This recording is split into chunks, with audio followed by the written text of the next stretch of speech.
YouTube ಚಾನಲ್ಗೆ ಸ್ವಾಗತ. ಎಲ್ಲರಿಗೂ ನಮಸ್ಕಾರಗಳನ್ನು ತಿಳಿಸುತ್ತಾ 5ನೇ ತರಗತಿ ಗದ್ಯ ಭಾಗ 1 ಒಟ್ಟಿಗೆ ಬಾಳುವ ಆನಂದ ಈ ಪಾಠದ ಪ್ರಶ್ನೆ ಉತ್ತರಗಳನ್ನು ಇಲ್ಲಿ ಬರೆಯಲಾಗಿದೆ. ಈ ವಿಡಿಯೋ ಇಷ್ಟವಾದಲ್ಲಿ ಪ್ಲೀಸ್ ನಮ್ಮ ಚಾನಲ್ ಒಂದು ಲೈಕ್ ಮಾಡಿ ಹಾಗೂ ಸಬ್ಸ್ಕ್ರೈಬ್ ಮಾಡಿ ಅಂತ ಹೇಳ್ತಾ ಮೊದಲನೇದಾಗಿ ಪದಗಳ ಅರ್ಥ ನೋಡ್ಬೋದು. ಹಾಗೆ ಅಭ್ಯಾಸ.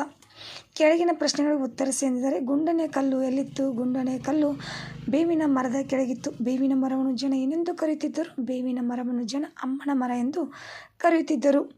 ಕಲ್ಲು ಕೋಪದಿಂದ ಏನು ಮಾಡಿತು? ಕಲ್ಲು ಕೋಪದಿಂದ ಉರುಳಿ ಉರುಳಿ ದೂರ ಹೋಗಿ ನಿಂತಿತು. ಮರ ಕಡಿಯುವವರು ಏನೆಂದು ಹೇಳಿ ಹೊರಟು ಹೋದರು?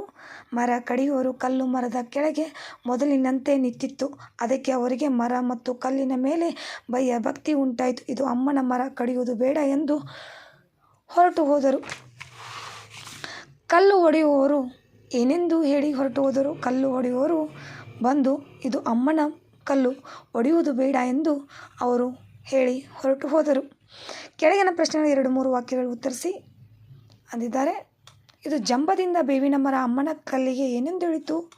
ಜಂಬದಿಂದ ಬೇವಿನ ಮರ ಅಮ್ಮನ ಕಲ್ಲಿಗೆ, ನೀನು ನನ್ನ ಕೆಳಗಿದ್ದಿದ್ದರೆ ನಿನ್ನನ್ನು ಒಡೆದು ಹಾಕುತ್ತಾರೆ ಎಂದು ಹೇಳಿತು. ನೀನು ಕೆಳಗಿದ್ದಿಲ್ಲದಿದ್ದರೆ ಒಡೆದು ಹಾಕುತ್ತಾರೆ ಎಂದು ಹೇಳಿತು.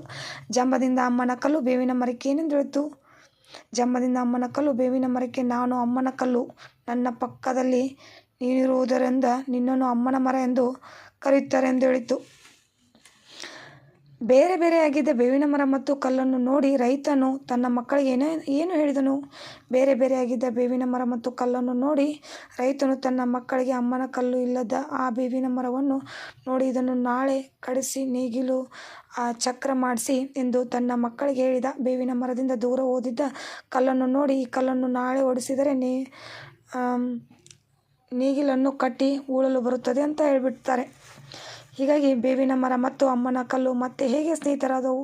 ಬೇವಿನ ಮರ ಮತ್ತು ಅಮ್ಮನ ಕಲ್ಲು, ನಾವಿಬ್ಬರು ಒಬ್ಬರಿಂದ ಒಬ್ಬರು ದೂರವಾಗಿದ್ದರೆ ಜನರು ನಮ್ಮಿಬ್ಬರನ್ನು ನಾಶ ಮಾಡುತ್ತಾರೆ, ಆದ್ದರಿಂದ ನಾವಿಬ್ಬರು ಉಳಿಯುವುದಿಲ್ಲ ಎಂಬ ತಿಳುವಳಿಕೆ ಮರ ಮತ್ತು ಕಲ್ಲಿಗೆ ಬಂತು.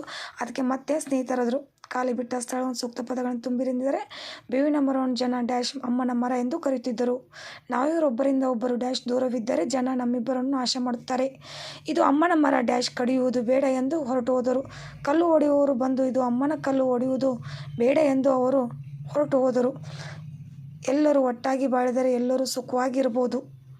ಭಾಷಾಭಾಸ. ಬಿಟ್ಟ ಸ್ಥಳಗಳನ್ನು ಭರ್ತಿ ಮಾಡಿರಿ. ಕನ್ನಡ ವರ್ಣಮಾಲೆ.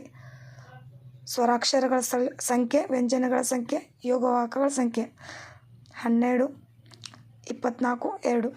ಹ್ರಸ್ವ ಸ್ವರಾಕ್ಷರಗಳು ನೋಡ್ಬೋದು ಇಲ್ಲಿ. ಅದಿಂದ 9, 7 ದೀರ್ಘ ಸ್ವರಾಕ್ಷರಗಳು. ಕೊನೆಯದಾಗಿ ವ್ಯಂಜನಾಕ್ಷರ ಕೋಷ್ಟಕಗಳನ್ನು ಪೂರ್ಣಗೊಳಿಸಿದ್ದಾರೆ. ಹೀಗೆ ಪೂರ್ಣಗೊಳಿಸಿದ್ವಿ. ಅವರಿಗೆ ವ್ಯಂಜನಾಕ್ಷರ ಕೋಷ್ಟಕ ಪೂರ್ಣಗೊಳಿಸಿದ್ದಾರೆ, ಅದನ್ನು ಬರೆದಿದ್ದೀವಿ. ನಿಮಗೂ ಕೂಡ ಇವತ್ತಿನ ಒಟ್ಟಿಗೆ ಬಾಳುವ ಆನಂದದ ಪಾಠದ ಪ್ರಶ್ನೆ ಉತ್ತರಗಳ ವಿಡಿಯೋ ಇಷ್ಟವಾದಲ್ಲಿ ಪ್ಲೀಸ್ ನಮ್ಮ ಚಾನಲ್ ಒಂದು ಲೈಕ್ ಮಾಡಿ ಹಾಗೂ ಸಬ್ಸ್ಕ್ರೈಬ್ ಮಾಡಿ. ನೀವೇನಾದರೂ ನಮ್ಮ ಚಾನಲ್ನ ಫಸ್ಟ್ ಟೈಮ್ ನೋಡ್ತಾ ಇದ್ದರೆ ಪ್ಲೀಸ್ ಸಬ್ಸ್ಕ್ರೈಬ್ ಮಾಡ್ಕೊಂಡು ನೋಡಿ. Thank you.